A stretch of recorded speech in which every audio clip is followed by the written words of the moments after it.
الحمد للہ رب العالمین الصلاۃ والسلام علی اشرف الانبیاء والمرسلین وعلی آلہ وصحبہ وازواجہ ومن استنى بسنتہ الی یوم الدین اما بعد فاعوذ باللہ من الشیطان الرجیم بسم اللہ الرحمن الرحیم رب اشرح لی صدری ویسر لی امری واحلل عقدۃ من لسانی یفقہوا قولی واجعل لی وزیرا من اہلی ربی یسر ولا تعسر وتمم بالخیر۔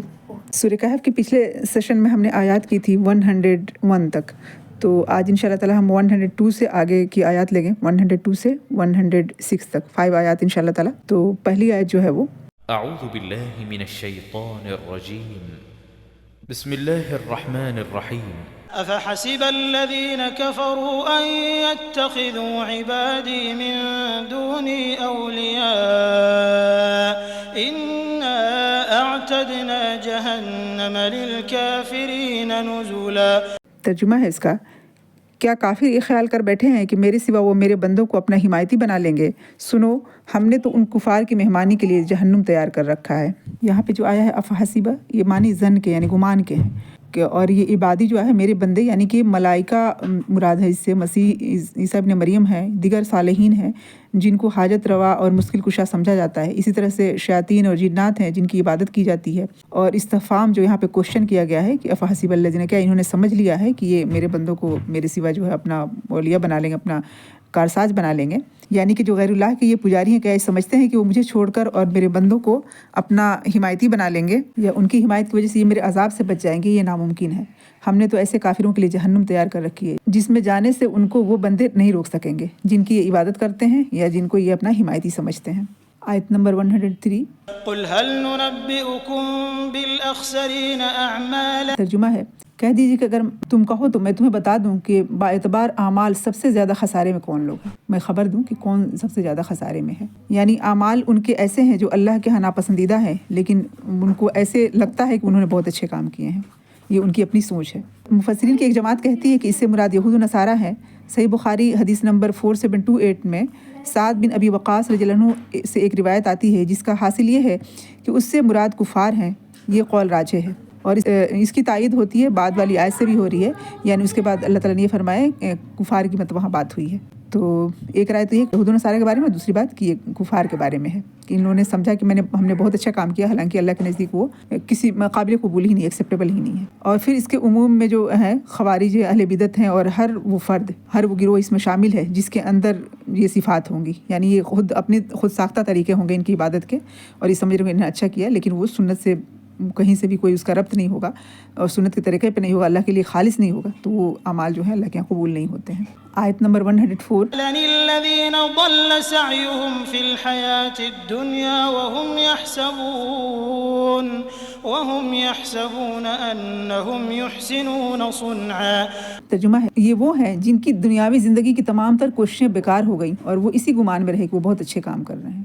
اللہ کی دی ہوئی تمام صلاحیتیں، تمام وقت، عمر، سب کچھ انسان جو ہے نا لگا دیا اس میں کہ یہ اچھا کام سمجھ کے، حالانکہ وہ اچھا کام تھا ہی نہیں، وہ اللہ کے نزدیک عمل صالح کے اندر کاؤنٹ ہی نہیں ہوا۔